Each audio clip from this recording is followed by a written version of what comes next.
ዛሬ በ2026 በዓለም ዙሪያ ያሉ በሚሊዮኖች የሚቆጠሩ ሰዎች ሳይንቲስቶችን፣ መንግስታትንና መገናኛ ብዙሃንን መጠራጠር ፋሽን አድርገውታል።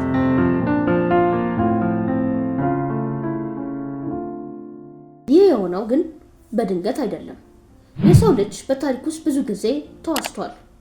ለምሳሌ በሲጋራ ጉዳት፣ በፖለቲካዊ ሴራዎች። ይህ ደግሞ አእምሯችንን ከእያንዳንዱ ነገር ጀርባ ሌላ ምስጢር አለ ብሎ እንዲያስብ አድርጎታል።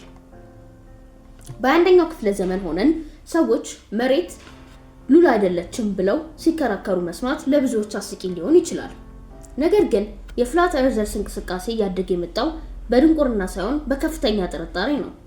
ናሳ ፎቶዎችን ወይንም ፎቶሾፕ ያደርጋል፣ ሰሜን ዋልታ በበረዶ ግድግዳ የታጠረ ነው የሚሉ ሰዎች የሚፈልጉት አንድ ነገር አለ፣ በአይኔ ያላየሁትን አላምንም የሚል ፍጹም ነፃነት።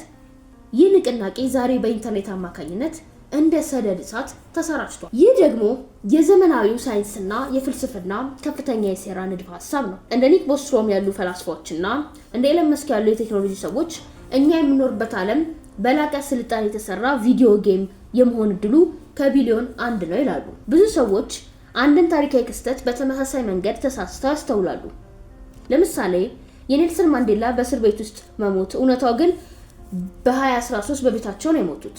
ይህ ለምን ሆነ ሲባል የሲሙሌሽን ቲዎሪ አራማጆች የኮምፒውተሩ ሲስተም ግሊች አጋጥሞታል ወይንም የሁለት ዓለማት መስመር ተጋጥሟል ይላሉ። የሰው ልጅ ታሪክ በትምህርት ቤት እንደተማር ነው ቀጥተኛ ሳይሆን ይችላል የሚለው ጥርጣሬ ዛሬ በሚሊዮኖች ዘንድ የጸና እምነት ሆኗል። ታሪክን አሸናፊዎች ይጽፉታል የሚለው አባባል ዛሬ ታሪክን ሴረኞች ደብቀውታል ወደሚል ተቀይሯል። የግብጽ ፒራሚዶች፣ የፔሩን ማቹ ፒቹ እና በባህር ስር ያሉ ጥንታዊ ከተሞች ስናይ አንድ ጥያቄ ይነሳል። ያለ ዘመናዊ ቴክኖሎጂ እነዚህን ግዙፍ ድንጋዮች እንዴት ሚሊሜትር እንኳን ሳይሳቱ ገጠሟቸው? የአርኪኦሎጂ ባለሙያዎች በሺዎች የሚቆጠሩ ባሮች በገመድ ጎተቱት ይላሉ። የሴራ ንድፈ ሀሳብ አራማጆች ግን ይስቃሉ። አይደለም፣ ይህ የላቀ የጠፈር ፍጥረታት ወይም ኤሊየኖች ጣልቃ ገብነት ውጤት ነው ይላሉ። የአኑናኪ ትረካ በጥንታዊ የሱሜሪያን ጽሑፎች ላይ የሚገኙት ከሰማይ የወረዱ አማልክት የሚባሉት ፍጥረታት በእውነቱ ከሌላ ፕላኔት የመጡ ሳይንቲስቶች ናቸው የሚለው ሀሳብ ዛሬም በሰፊው ይነገራል። እነዚህ ፍጥረታት የሰውን ልጅ ዘረመል ቀይረው ለወርቅ ቁፋሮ ባሪያ እያደረጉ ነው ይላል ትረካው። በ1947 ሮዝዌል የተከሰተው የዩኤፍኦ መውደቅና የቅርብ ጊዜው የአሜሪካ ኮንግረስ ስር ያልታወቁ በራሪ አካላት ያደረገው ይፋዊ ስብሰባና እኛ ብቻችን አይደለም የሚለው ጥርጣሬ ከእብደት ወደ እውነታ ቀይሮታል። ዓለምን የሚመሩት ፕሬዝዳንቶች ሳይሆኑ ከጀርባ ያሉ ጥቂት ቢሊዮነሮች ናቸው የሚለው የሴራ ንድፈ ሀሳብ ዛሬ የፖለቲካው ማዕከል ሆኗል። ይህ ሀሳብ በተለይ በኢሉሚናቲ ወይንም በኒው ወርልድ ኦርደር ስም ይታወቃል። የቦሄሚያን ግሮቭ ሚስጥር በየዓመቱ በካሊፎርኒያ ጫካ ውስጥ የዓለማችን ተጽዕኖ ፈጣሪ ሰዎች፣ ፕሬዝዳንቶችና የባንክ ባለቤቶች በድብቅ ይሰበሰባሉ። እዚያ ውስጥ ምን እንደሚሰሩ ማንም አያውቅም። አንድ ጋዜጠኛ በድብቅ ገብቶ በቀረጸው ምስል ላይ ግን አንድ ትልቅ የጉጉት ምስል ፊት ለፊት እንግዳ የሆነ ስነ ስርዓት ሲያከናውኑ ታይተዋል። ይህ ክስተት ዓለም የምትመራው እኛ በማናውቀው ሃይማኖታዊ ወይንም የፖለቲካዊ ሴራ ነው የሚለው እምነት አጠናክሮታል። በአሜሪካ $1 ላይ ያለው ያልታጠበ አይን ወይንም the all seeing eye እና የፒራሚድ ምስል ምልክቶች በየቤታው ተቀምጠዋል። እኛ ግን ለማየት አልታደልንም የሚሉ ሰዎችም እጅግ በጣም ጨምሯል።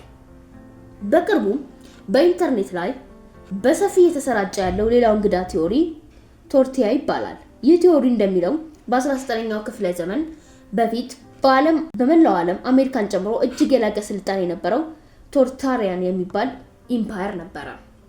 እነዚህ ሰዎች ነፃ ኤሌክትሪክ ከከባቢ አየር የመሳብ ጥበብ ነበራቸው። ነገር ግን ታላቅ የጭቃ ጎርፍ መጥቶ ከተሞቻቸውን አጠፋው። አሁን ያሉት መንግስታት ደግሞ የታሪክ መጽሐፍትን ቀይረው ያንን ታላቅ ስልጣኔ ደበቁት ይላሉ። በዓለም ዙሪያ ያሉ ግዙፍና ጥንታዊ ቤተ መንግስታት እኛ የሰራናቸው ሳይሆኑ የታርታሪያ ቅሪቶች ናቸው የሚለው ሀሳብ በሚሊዮኖች የሚቆጠሩ ወጣቶች አእምሮ እየማረከ ነው። በ2026 ዓለም ላይ ያለው ጭጋግ ከመቼውም በላይ በስቷል። አሁን የምንወያይበት ፕሮጀክት ብሉ ቢም የተባለው ንድፈ ሐሳብ ከሁሉም የሥራ ታሪኮች በላይ አስፈሪና እጅግ ረቂቅ ነው። ይህ ንድፈ ሐሳብ እንደሚለው ወደፊት የዓለም መንግስታት መላውን የሰው ልጅ በአንድ ዓለም አቀፍ መንግስት ስር ለማምጣት የመጨረሻውን ድራማ ይሰራሉ። ፕሮጀክት ብሉ ቢም ይህ ቲዮሪ በ1990ዎቹ በሰርጅ ሞናስት የተተነበየ ሲሆን በአራት ደረጃዎች ይከናወናል ይላሉ። ደረጃ 1 የአርኪኦሎጂ ግኝቶችን በማጭበርበር የሃይማኖቶችን መሰረት ማናጋት። ደረጃ 2 ግዙፍ ሆሎግራም ቴክኖሎጂ በመጠቀም በሰማይ ላይ የአማልክት ምስል ማሳየት እያንዳንዱ ሰው አምላኩ በራሱ ቋንቋ የሚያናገረው ይመስለዋል።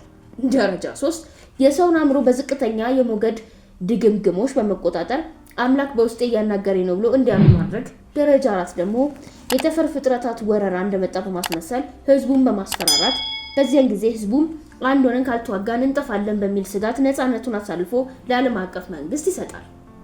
የሚገርመው እውነታ በቅርብ ጊዜ በላስ ቬጋስ የተገነባው ዘስፌር የተባለው ግዙፍ ስክሪን እና በሰማይ ላይ የሚታዩት ድሮኖች የሚያሳዩት ምስል ይህ ቴክኖሎጂ በእውነት ካለ ለምን ለክፉ አይውልም የሚል ጥያቄ በብዙዎች ዘንድ እንዲጭር አድርጓል። ዛሬ በጃንዋሪ 26 ስለ ሴራ ንድፈ ሐሳብ የማያወራ ሰው የለም። ለዚህ ደግሞ 3 ዋና ዋና ምክንያቶች አሉ። አንደኛው የመረጃ ብዛት ነው። ኢንተርኔት በሁሉም አቅጣጫ መረጃ ያጥለቀልቀናል።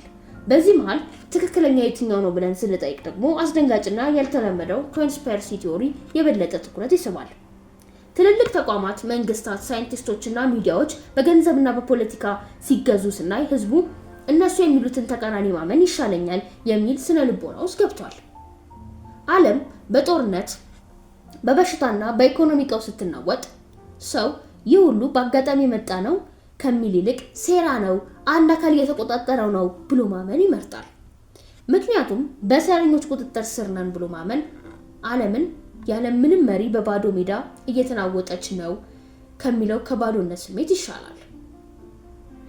በዚህ የዲፕ ፌክ እና ኤአይ ዘመን በአይናችን የምናየው እንኳን ማመን አቅቶናል።